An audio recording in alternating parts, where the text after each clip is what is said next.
하나님 말씀 보겠습니다. 하나님 말씀은 여호수아 1장 5절에서 9절입니다. 하나님 말씀은 여호수아 1장 5절에서 9절 말씀까지 보도록 하겠습니다. 내 평생이 너를 능히 대적할 자가 없으리니 내가 모세와 함께 있었던 것 같이 너와 함께 있을 것임이니라. 내가 너를 떠나지 아니하며 버리지 아니하리니 강하고 담대하라. 너는 내가 그들의 조상에게 맹세하여 그들에게 주리란 땅을 이 백성에게 차지하게 하리라. 오직 강하고 극히 담대하여 나의 종 모세가 내게 명령한 그 율법을 다 지켜 행하고 오로나 저로나 추치지 말라. 그리하면 어디로 가든지 형통하리니 이 율법책을 내 입에서 떠나지 말게 하며 주야로 그것을 묵상하여 그 안에 기록된 대로 다 지켜 행하라. 그러면 내 길이 평탄하게 될 것이며 내가 형통하리라. 내가 내게 명령한 것이 아니냐. 강하고 담대하라. 두려워하지 말며 놀라지 말라. 내가 어디로 가든지 내 하나님 여호와가 너와 함께 하느니라 하시니라. 아멘. 말씀 제목은 성경 묵상의 중요성이라는 말씀을 나누도록 하겠습니다. 성경 묵상의 중요성이라는 제목으로 말씀을 나누도록 하겠습니다. 우리가 하나님의 말씀을 묵상하는 것은 신앙에 아주 중요한 그 의미를 갖고 있고 우리는 반드시 성경 묵상을 해야만 합니다. 그런데 우리가 이 성경을 묵상한다 할 때는 단순히 그냥 성경 공부를 하고 읽고 또 내게 은혜스러운 말씀을 내가 이제 어떤 구절이나 어떤 단어에 내가 깊이 큐티하듯이 이제 그렇게 깊이 되새기는 것은 굉장히 중요하긴 하지만 그럼에도 불구하고 우리가 성경을 묵상을 하는 이유는 성경을 통해서 하나님의 음성을 듣고 하나님의 길과 의중을 보기 위함입니다. 당연히 여기에는 성령님의 조명, 성령의 조명이라는 표현은 성령이 깨닫게 하시고 알게 하시는 놀라운 역사가 있어야 우리가 이제 온전히 그 하나님 말씀을 깊이 깨달아 알게 되어지고 또 하나님의 음성을 듣고 하나님의 길과 의중을 볼 수 있습니다. 그런 의미에서 성경 묵상은 단순한 성경 지식만으로는 사실상 부족하고 성령의 조명을 통해서 성경을 통해 하나님의 음성을 듣는 것이 아주 중요합니다. 그 하나님의 음성을 듣는데 가장 중요한 게 성경을 묵상하는 것이고 또 그 성경을 묵상하는 이 모든 부분에서 가장 중요한 게 또 성령께서 우리에게 조명하실 때 그 말씀을 깊이 깨달아가게 되고 나를 향한 말씀, 우리를 향한 말씀을 우리가 온전히 받아들일 수 있습니다. 그리고 오늘 여호수아 1장 오늘 본문의 말씀은 우리가 모세가 느보산에서 죽고 그리고 모세를 수종했던 눈의 아들 여호수아가 모세를 이어서 이제 이스라엘의 지도자가 됩니다.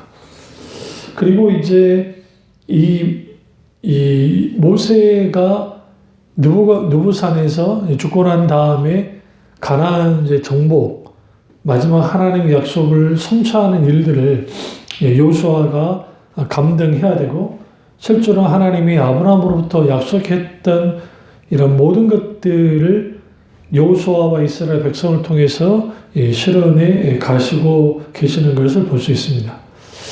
가장 먼저 모세에게 하나님이 나타나셔서 계획을 알리셨고 또 모세가 하나님의 인도하심에 순종했을 때 하나님께서 모세를 통해서 40년 동안 수많은 기적과 이적과 표적을 행하시고 가장 먼저 이스라엘 백성들을 애굽에서 이제 건져내시고 광야 40년 동안에 하나님의 놀라운 보호와 인도와 역사하심으로 이스라엘 백성들을 이제 가나안 땅까지 이제 데려오시는 겁니다. 그리고 요단강 앞에 있던 이제 모세가 결국은 하나님께서 모세를 데려가시고 그 다음으로 여호수아를 세우시고 그리고 여호수아가 이제 가나안 땅으로 들어가서 실질적으로 적을 물리치고 이제 하나님이 약속한 땅을 이제 정복하고 또 이제 소유하게 되어지는 그런 막대한 사명을 감당해야만 했습니다. 우리는 여기에서 한 세대, 그러니까 모세 세대라고 하는 이스라엘 백성, 그러니까 출애굽한 이스라엘 백성, 그리고 광야에서 태어난 이스라엘 백성, 그들 모두가 이제 함께 가나안 땅에 들어갈 수 있게 됐던 건 아니고, 그들이 가데스 바네아에서 하나님께 제의짐을 통해서 20살 이상의 이제 이스라엘 백성 남녀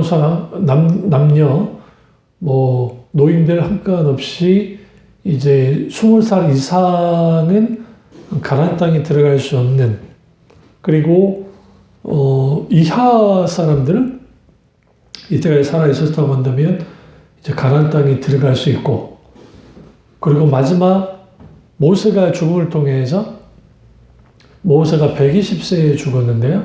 그러니까 사실상 광야 1세대 중에 20살 이상은 모두가 이제 가나안 땅 있은 직전에 모두 이제 광야에서 혹은 모세가 느보산에서 죽게 되는 겁니다. 어떤 분들이 이걸 이제 율법이다, 율법 시대를 의미하는 것이다 라고 표현도 하는데요. 그렇게 볼 수도 있을 겁니다만은, 하나님께서 왜 모세를 굳이 가나안 땅까지 데리고 들어가지 않으시고 그의 눈이 쇠하여지지 않았다고 했으니까 마땅히 그 사역을 잘 감당할 수 있었을 것 같은데 왜 여호수아에게 맡겼을까? 그리고 전면에 서 여호수아라는 이름 자체가 여호와께서 구원하셨다. 그러니까 예수, 호세아 다 같은 뜻이에요. 예수는 예수아 하면 이제 히브리어인데요.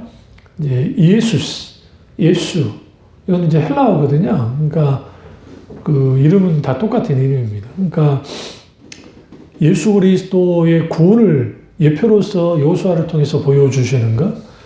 그러니까 율법의 대표자인 모세가 이제 느보산에서 이제 죽고, 그리고 가나안 땅에 들어가지 못하는, 땅을 밟지 못하는, 멀찍이 가나안 땅을 보기만 해야 됐던 모세. 그러나 율법의 완성자였던 예수 그리스도가 이제 구원하셨다는 그런 영적인 의미로서 볼 수도 분명하게 있습니다. 그런데 이제 여기서 중요한 게 이제 우리가 성경 묵상의 중요성이기 때문에, 그리고 그 성경 묵상을 함에 있어서 가장 중요한 게 뭔가, 그건 이제 바로 해석, 자세히 들여다보는 거, 성령의 조명 속에서 말씀을 깨달아가는 것들. 그러나 무엇보다 중요한 것은 그 말씀을 읽다가 우리를 향한, 나를 향한 하나님의 의중과 뜻을 아는 것이 굉장히 중요합니다.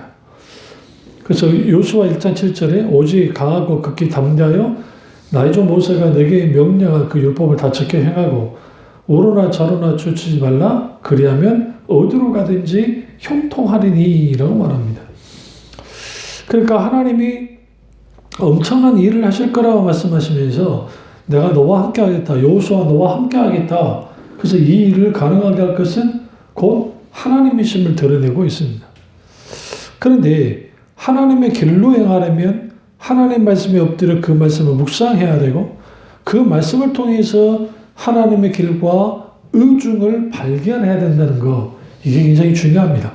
자동적으로 그냥 인도되어지는 게 아니라 하나님의 말씀을 따라가려면 결국은 하나님의 의중과 뜻을 깊이 깨달아 알아야 되고, 그렇다 한다면 그 말씀이 내게 실질적으로 역사하는 말씀으로서, 살아서 역사하는 말씀으로서 우리에게 실제로 다가와야 돼요. 시편 그 1편을 보시면 1편 1절을 보시면 복이 있는 사람은 악인의 길을 쫓지 아니하며 죄인의 길을 서지 아니하며 오만한 자리에 앉지 아니하고 오직 여호와 율법을 즐거워하여 그 율법을 주야로 묵상하는 자로다. 이게 뭐냐? 복 있는 사람은 세상 길과 세상 방법을 따르지 않고 하나님의 길을 따르는데, 하나님의 길을 따르기 위해서는 하나님의 말씀을 묵상하고 그 말씀에 엎드려서 그 말씀에 붙들리는 것, 그것이 필수라는 거예요. 그러니까 하나님 말씀 앞에 엎드려 그 말씀을 묵상할 때에 그것을 통해서 하나님의 길이 발견되어지고 그 길로 행할 때에 하나님, 그런 사람들이 복 있는 사람이라는 거예요. 근데 그런 사람들에게는 어떤 일이 있느냐? 시편 1편 3절에 저는 시냇가에 심은 나무가 시주를 쫓아 과실을 맺으며 그 잎사귀가 마르지 아니하였더니 그 행사가 다 형통하리로다. 여기서 시냇가에 심은 나무가 할 때 이 시냇가는 우리가 생각하는 그냥 자연적으로 숨겨진 졸졸졸 흐르는 시냇가가 아니라 관계수로 같은 거예요. 그러니까 누군가가 인위적으로 만들어낸 그 시냇가. 누가 만든 거죠? 하나님께서 우리를 위해서 만드신 거죠. 거기에 우리가 심겨져 있다는 거예요. 그러니까 기근이 들어도 주님으로부터 물을 공급받잖아요. 은혜의 물들을, 은혜의 담비를 공급을 받으니까 당연히 시절을 쫓아서 과실을 맺는, 잎사귀가 마르지 않는 이러한 놀라운 하나님의 역사가 있음을 분명히 말하고 있습니다. 그래서 시편 기자가 말하는 의인은 아그네께와 오만한 자리에 앉지 아니한 자들이고, 근데 중요한 거기에 주야로 말씀 묵상하는, 왜?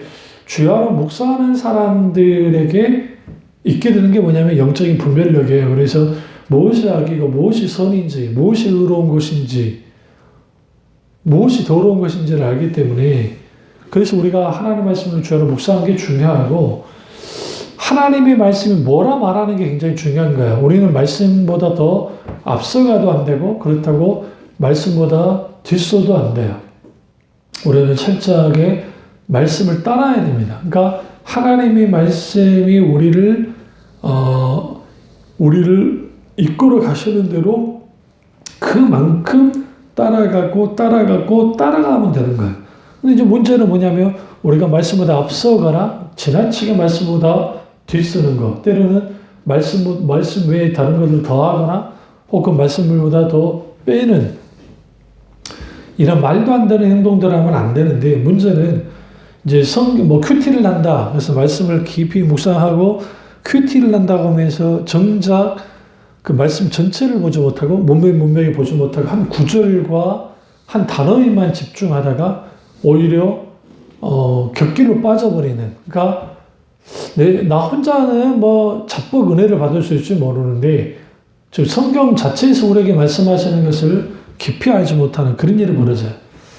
그러니까 왜 우리가 성경 묵상이 중요하느냐? 성경 묵상을 하는 사람들이 하나님의 뜻을 분별할 수 있고 하나님의 의중과 뜻을 알 뿐만 아니라 성경을 묵상하는 사람들이 하나님의 말씀의 기준에 설 수 있기 때문에 그들이 진리를 따라가는 것은 당연한 거예요. 문제는 하나님 말씀을 묵상하지 않은 사람들, 읽고 묵상하지 않은 사람들이 어떻게 하나님 말씀을 따라 살겠어요? 주일날 설교를 한번 듣고 난 다음에 그것으로 모든 것이 다 된다고 한다면 그것만큼 편할 게 없겠죠. 그런데 실제로 그것은 불가능하다는 사실이에요.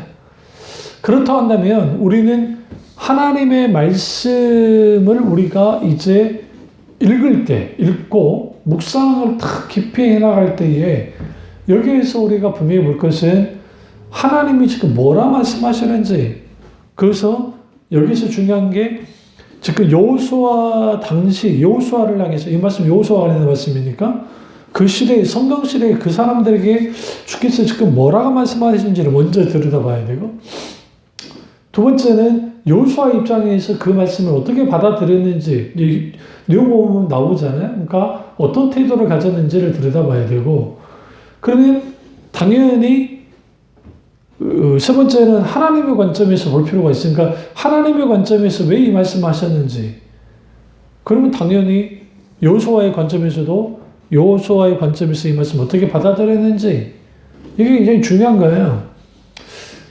그리고 난 다음에 나는 지금 역사적으로 아주 그 갭이 있는 나는 그러면 이 말씀을 어떻게 들여다봐야 되는지, 당연히 여호수아가 곧 하나님께서 말씀했던 내용을 그대로 우리는 분명하게 그 말씀을 받아들여야 되고, 동시에 내게 주어진 말씀으로 받아들일 때는 성령의 조명 가운데 이걸 참 깊이 묵상하고 실제로 주는 우리에게 어떤 말씀하시는지를 이제 우리는 분명하게 그 하나님의 음성을 들어야 돼요. 이게 굉장히 중요합니다. 그러니까 이게 되지 않으면 엉뚱하게 할 수 있어요. 엉뚱하게. 하나님이 이 성경 말씀에 이런 말씀을 주셨다라고 하는데 정작 그 말씀과는 전혀 상관없는 것을 마치 꿰어 맞추기식 성경 묵상을 하는 사람들이 있는데 그것은 안 하느니 못한 오히려 주님의 말씀으로부터 벗어나게 되어지는 그런 또 말도 안 되는 일들이 벌어져요. 그래서 그 시편 119편은 하나님 말씀에 대한 구절들이 굉장히 많이 나오고요. 그리고 특별히 묵상에 대한 말씀들, 히브리어로 이제 묵상하다라는 뜻은 뭐냐면 그 작은 소리로 읊조리다라는 의미가 강해요. 말씀을 계속 읊조리는 거죠. 왜 읊조리죠? 그 말씀이 나의 말씀으로서 계속 그 말씀을 내가 계속 내 입술에 내 중심에 두면서 그 말씀을 반복해서 되새기듯이 하나님의 말씀을 계속 우리가 이제 들여다보고 묵상하고 계속적으로 되새기는 거예요. 그러면 되뇌이면 거기에서 하나님이 주시는 놀라운 이 은혜가 있고 때로는 깨달음이 있고 때로는 강한 부딪힘 때로는 책망으로 들리기도 하고 아니면 내가 또 그 말씀에 대한 어떤 그 도전을 그러니까 받게 되어지는 그냥 그러한 것들이 우리가 잘 아는 이런 묵상함을 통해서 있게 되어집니다. 그래서 우리가 이 말씀 묵상이 말씀 묵상으로만 끝나는 건 아니고 이제 말씀 묵상을 하다 보면 그게 자연스럽게 기도로 가는 그게 이제 묵상 기도인 거예요. 많은 사람들이 메디테이션 프레이어가 그냥 묵상 기도라는 게 그냥 아무 말도 않고 가만히 있는 게 메디테이션 프레이어가 아니라 사실상 묵상 기도라는 것은 내가 설교를 듣고 부딪힌 말씀이든 성경을 읽고 부딪힌 말씀 그리고 말씀을 묵상하다가 내게 부딪혔던 말씀들 성령이 주는 가운데 깨달은 말씀을 가지고 나가는 거예요. 그리고 그 말씀을 가지고 하나님께 묵상으로 나아가는 거죠. 묵상 기도로. 그럼 깊이 말씀을 또 묵상하고 깊이 주님과 교제를 나눌 수가 있습니다. 그래서 우리가 이런 그 말씀을 묵상하는 것이 얼마나 소중한지는 우리가 너무 중요하고요. 그 시편 63편 6절을 보면 내가 나의 침상에서 주를 기억하며 새벽에 주의 말씀을 작은 소리로 읊조릴 때에 하오리니 여기서 읊조릴 때 이게 묵상할 때라는 의미예요. 하오리니 하면서 7절에 뭐라고 하냐면 주는 나의 도움이 되셨음이라 내가 주의 날개의 그늘에서 즐겁게 부르나이다. 나의 영혼이 주를 가까이 따르리니 주의 오른손이 나를 붙들거니와 나의 영혼을 찾아 멸하려 하는 그들은 땅 깊은 곳에 들어가며 칼의 세력에 넘어져 승량의 먹이가 되리이다. 이게 시편 63편 7절에 10절까지 말씀이거든요. 그러니까 우리가 묵상으로 이렇게 읊조린다는 건 어디서 침상에서 심지어는 잠자리에서도 잠들기 전에 이렇게 깊이 하나님의 말씀을 묵상하는 그런 것을 다윗이 했다는 거죠. 그러니까 우리가 말씀을 가까이 해야 되고요. 그리고 그 하나님 말씀을 반복적으로 우리가 깊이 되뇌일 필요도 있고 더 중요한 것은 뭐냐면 이제 그 분명히 말씀드리지만 이게 텍스트와 컨텍스트라는 표현을 쓰는데 좀 어려울 수 있는데 이 말은 무슨 말이냐면 텍스트는 본문이 뭐라고 말하는지가 굉장히 중요한 그러니까 성경 본문에서 말하고 있는 게 뭐가 중요한가 그러니까 우리 이 말씀을 읽다가 좀 이해가 안 되시면 전체 앞뒤를 깊이 볼 필요가 있어요.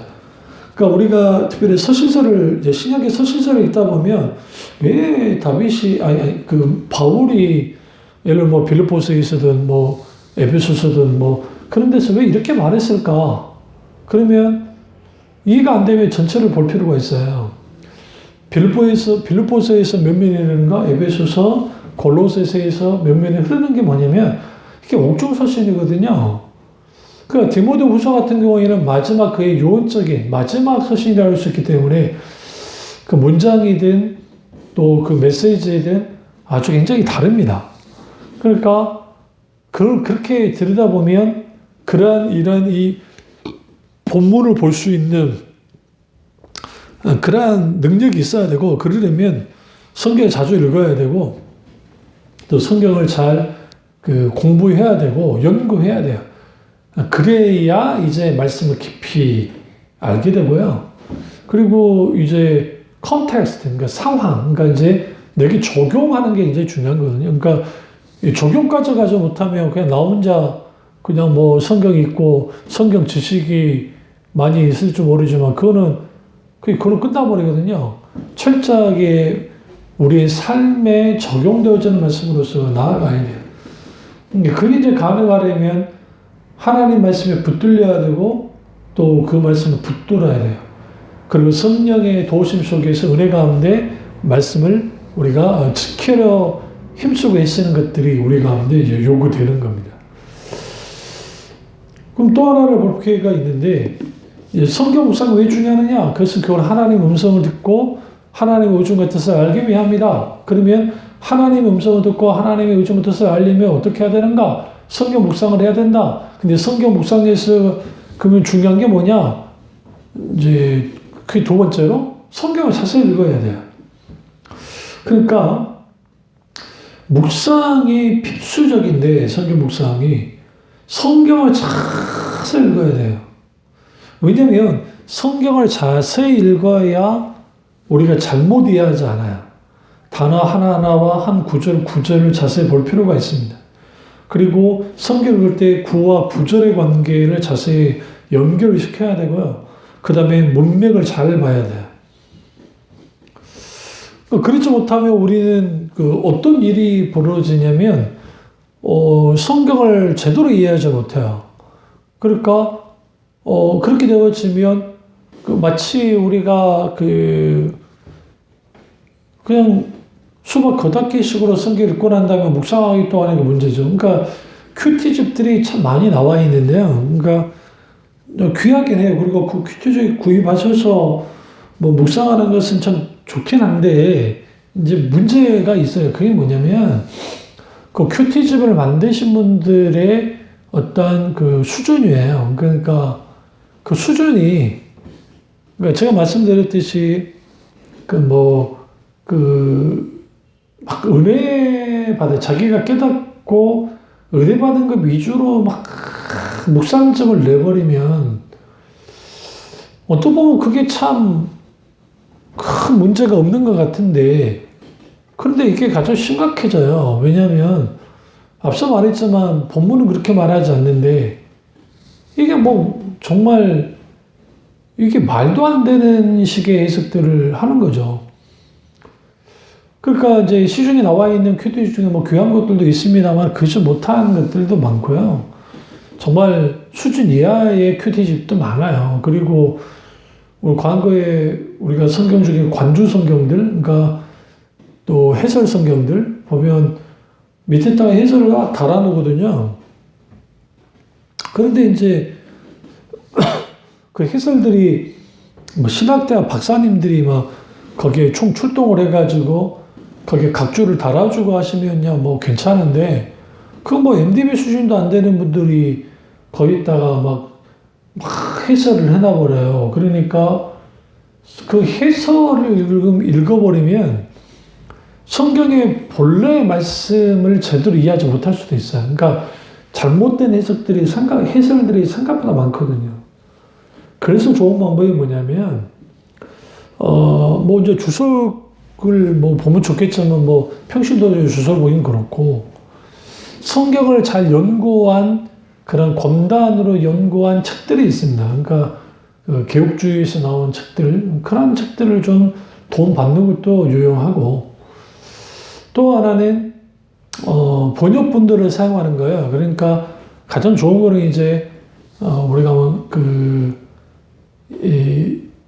NIV 성경, NIV 성경이나 영어 성경이나 RSV라고 좀 복음적으로 해석한 RSV, 그리고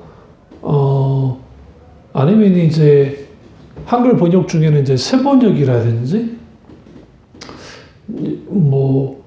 또 성경이 잘 이해되지 못한 분들은 이제 쉬운 성경이라 해가지고 우리 개혁 한글판 혹은 개혁 개정판 성경과 비교하면서 성경을 이제 읽으시면 성경을 자세히 읽을 수 있어요. 그러니까 아무래도 개역 한글판과 개역 개정판이 한문 성경을, 그러니까 중국어 성경을 그 번역해인 성경이라 우리가 이제 그 원전 성경, 그러니까 원전 성경이 많이 좀 그 좋아지긴 했지만 그 했던 말씀과 조금 동떨어질 때 있습니다.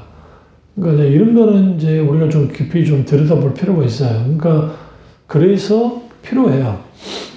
성경에 오류가 있단 말은 아닙니다. 그러니까 성경의 무엇성에 대해서 말할 때, 그러니까 성경 1.1억도 잘못된 게 없다. 왜? 성경의 영감으로 됐기 때문에. 그는 원전을 향한 거예요. 원본 성경. 원래 처음 하나님이 그 성경 저자들이 주셨던 그 원본 성경. 그 성경은 오류가 없죠. 그러나 번역 속에는 실수가 있어요. 번역에는 분명하게. 왜냐하면 그 사회 문화적인 것을 담지 못하니까 왜냐면 배경이 다르니까 번역하는 과정에 실수가 있을 수 있고 또 사본도 마찬가지예요. 사본은 그대로 베껴 쓴 거거든요. 필사를 하는 건데 필사자들이 실수할 수 있어요. 그러니까 그럴 수 있어서 사본 성경도 조금 좀 그럴 수 있다라는 거죠. 그리고 그럼 이제 뭐 소위 뭐 킹제임스 버전만 뭐 완전한 성경이라 주장하는 게 말도 안 되는 사람들이 있는데 뭐 이제 거기에 뭐 사본 뭐 사이서본 맞서라 사본 하면서 뭐 그걸 만들어 가지고 뭐 지금 그 우리 개혁교회가 갖고 있는 성경은 뭐 심지어는 뭐 사탄의 성경이라고 막 주장하는 분들이 있는데 그 자기들이 갖고 있는 것들은 뭐 성경 본위에 거의 뭐 원본에 가까운 원전에 가까운 성경이라고 하는데 저는 묻고 싶은 게 사본학을 좀 공부를 해보면 현존하는 지금의 사본이 있어요. 뭐 이제 사회서본이고 국단 사본이든 뭐 사본이 있는데 그 사본보다도 번역본, 그러니까 벌개인역, 뭐 또 70인역, 그러니까 번역본이 더 오래됐어요. 발견된 거예요. 아직 지금 유물로서 발견되어지는 게. 그러니까 이제 왜 그러면 킹제임스 버전만이 뭐 진짜 성경이다 주장하느냐? 그 사람들은 문자주의에 묶여있기 때문에. 그러니까 그 사도 바울이 문자는 죽이는 것이요 영은 살리는 것이라 말할 때에 그 문자에 매여 있거든요. 그러니까 이 문자주의자들은 성경 자체에 능력이 있다고 생각해요. 글 자체에. 그런데 카베 스님도 그렇고 많은 개혁주의자들이 이 말을 하는 거예요. 성경이 성경 나오려면 그것은 성경의 조명이 없으면 한겨울의 책에 불과하게 될 거라는 거예요. 그 이유는 성경 자체가 진리를 담고 있지 않기 때문이 아니라 성경은 진리이고 100% 하나님의 계시의 말씀이에요. 그런데 만약에 성경 자체에 뭐 글 하나하나에 능력이 있다고 한다면 예수 믿지 않는 사람들이 보고 다 깨져야 돼요. 그런데 그렇지 않는 이유는 가리워져 있어요. 어떤 자들에게, 믿지 않는 자들에게. 그러니까 믿는 자들도 마찬가지예요. 성령께서 조명하셔서 깨달아 알게 해주지 않으시면 말씀이 이해가 되지 않아요. 그래서 성경을 자세히 읽고 공부하는 것도 중요하지만 더 중요한 것은 성령이 조명하시면 성령께서 깨달아 알게 하시는 것들. 그러니까 성령에게 민감해야 돼요. 로이던스 목사님이 말했던 것처럼 성경 공부는 아주 소중하고 귀한 거지만 성경 공부가 우상이 될 수 있다는 것은 뭐냐면 지식적으로만 성경을 달달달 외우고 성경 공부한다고 해서 그게 내게 살아서 역사하는 말씀으로 받아들여지느냐? 그렇진 않아요. 성경 공부 열심히 하는 거 중요하고 성경을 잘하는 것도 중요한데 그러나 그와 동시에 같이 있던 게 뭐냐면 성령이 조용하시면 비추시면 알게 하시는 거예요. 그러니까 성경을 자세히 읽어라 할 때에는 우리가 성경을 자세히 읽어야죠. 번역본도 보죠. 그러나 동시에 성령이 조명하심에 필요하기 때문에 성령께 도움을 구해야 되고 그리고 깨달아 알게 아는 지혜를 달라 기도하셔야 되고 그리고 난 다음에 깨달아 알았으면 혼자나 깨달아서 그러면 안 되고 분별해야 돼요. 그것을 목사님께 물어보든지 아니면 어떤 개혁교회 개혁교회, 개혁신학에 입각한 그런 책들, 귀한 어떤 복음주의 책들의 도움을 받아야 돼요. 왜냐하면 그게 그렇게 깨달아 알아야죠. 그게 내가 정확하게 이해했다고 할 수는 없기 때문에. 이게 굉장히 중요합니다. 그래서 우리가 이 하나님의 말씀을 자세히 읽는 게 중요하고요. 특별히 우리가 이제 이 성경을 왜 그럼 우리 이렇게까지 자세히 읽어볼 필요가 있는가? 결국은 성경의 문맥과 문단을 보면서 쭉 자세히 읽다 보면 내가 놓치는 부분들을 깊이 보게 되어져요. 그러니까 한국교회 한때 불었던 통독과 관련된 그런 것들을 통해서 소위 통독 열풍이 있었죠. 그래서 성경을 창세부터 계시록까지 빠르게는 3일 만에, 길게는 좀 2주 만에 이제 통독을 하면서 읽어 나가는 거죠. 그래서 그 통독 과정 속에서 병치가 일어났다, 놀란 하나님의 역사를 경험했다, 그러고 성령께서 역사하시면 그럴 수 있다고 생각해요. 근데 그게 마치 만능인 것처럼 그러는데요. 통독은 권장할 만하다고 생각합니다. 그러니까 귀하다고 생각합니다. 그런데 통독만 하면 안 돼요. 왜냐면 통독만 했다가는 어떤 함정에 빠지냐면 숲은 보는데 나무를 못 봐요. 절대로 못 봐요. 그렇게 봐서. 반대로 나무만 됐다 보는 사람들, 그러니까 성경 자세히 봐야 돼 하면서 그것만 매달리는 사람도 있어요. 그러면 또 이 사람들은 어떤 함정에 또 빠지냐면 성경 전체의 흐름을 못 봐요. 그러니까 이 두 가지를 같이 가져가야 돼요. 그러니까 여러분이 성경을 읽거나 성경을 또 볼 때에 이렇게 때로는 이렇게 스무스하게 이렇게 통독하듯이 이렇게 볼 필요도 있고, 어쩔 때는 말씀을 이렇게 자세히 볼 필요가 있어요. 근데 이제 묵상할 때는 주로 그렇게 자세히 보는 거예요. 그래서 맥케인 성경 읽기 표가 왜 중요하냐면, 맥케인 목사님이 이렇게 했던 이유가 뭐냐면, 하나님 말씀이 이 순서대로 하니까 묵상하니까 아주 좋다라는 거예요. 그래서 우리에게 고면하면서 맥케인 성경 읽기 표가 있는 거예요. 그러니까 우리가 그렇게 깊이 말씀을 읽다 보면 하나님 말씀은 끝없는 보화와 같아서, 오늘 내가 이렇게 말씀을 자세히 읽었다고 해서 그 내용에 또 똑같아져 그러지 않아요. 계속 말씀 우리에게 새롭게 다가온다는 거예요. 그래서 우리가 하나님의 말씀을 깊이 우리가 이제 읽을 때, 받아 읽으려면 우리 가운데 필요한 게 뭐냐면 하나님의 말씀이 우리 가운데 살아서 역사하는 말씀으로서 우리에게 나타나야 되고, 그게 성령의 조명이 필요하고, 그리고 말씀 가운데 인격 되신 하나님을 만나는 게 무엇보다도 중요하고 소중한 거예요. 그리고 하나님의 길을 발견하고 하나님 우주의 뜻을 알고 하나님의 음성을 듣고 또 성경에서 뭐라고 했는지 그 말씀이 우리에게 분명해질 때 우리가 성경적인 세계관을 갖고 성경적인 가치관을 가져 형성이 하나님의 말씀을 묵상할 때 우리 가운데 있게 됩니다. 그러니까 자세히 말씀을 읽어나가야 돼요. 그 말씀을 읽으면 이제 우리가 그 말씀을 우리가 더 깊이 이제 들여다볼 수 있고, 세 번째는 성경을 문맥으로 이해해야 돼요. 그러니까 성경을 이해할 때 반드시 문맥에서 이해해야 돼요. 구절을 읽을 때 앞뒤를 다 봐야 된다는 거예요. 특별히 단락 전체, 이거 동그라미 이렇게 표시되어 있잖아요. 성경에 있다 보면. 물론 이제 이 동그라미에 너무 또 우주나는데 이것도 조금 좀 다르고요. 실제로 또 원전 성경에는 이런 장치가 없어요. 이제 후에 랍비라든지 또 성경학자들이 또 이렇게 우리가 성경을 읽을 때 편하라고 이렇게 해준 겁니다. 그러니까 성경 문맥을 좀 보여야 되는데, 사탄이 예수님을 시험할 때에 그때 모든 단락 다 빼버리고 문맥 다 빼버리고 돌에 천사를 보내서 돌에 부딪히지 않을까요 하면서 이 돌을 떡이 되게 하라고 하는, 빵이 되게 하라고 하는 그런 시험들, 기타 등등 여러 시험들을 할 때 말씀을 인용하거든요. 그러니까 이단들도 그렇고 그래요.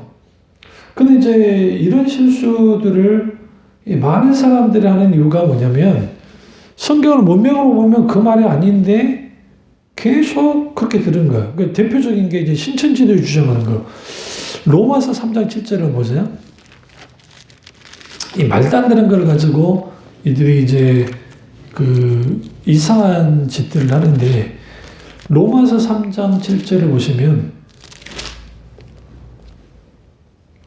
그러나 나의 거짓말로 하나님의 참되심이 더 풍성하여 그 영광이 되었다면 어찌 내가 죄인처럼 심판을 받으리요. 그러니까 여기서 거짓말로 나의 참되심이 더 풍성하여라는 이 말씀을 딱 보면 마치 바울이 우리가 거짓말로 참된 하나님이 풍성했으면 우리가 거짓말을 해서라도 뭐다? 그 말 그대로 이 말씀을 하나님의 영광이 되는 거라면 해도 된다는 식의 그러니까 수단과 방법을 가리지 않고 복음을 전하고 그 결과가 좋다고 한다면 괜찮다는 식으로 해요. 그래서 이 말씀을 가지고 이 신천지들 교회 안에 들어와서 거짓을 퍼뜨리고 또 거짓을 하면서도 불구하고 죄책감이 없는 이유가 이 말씀 가지고 해석하는 거거든요.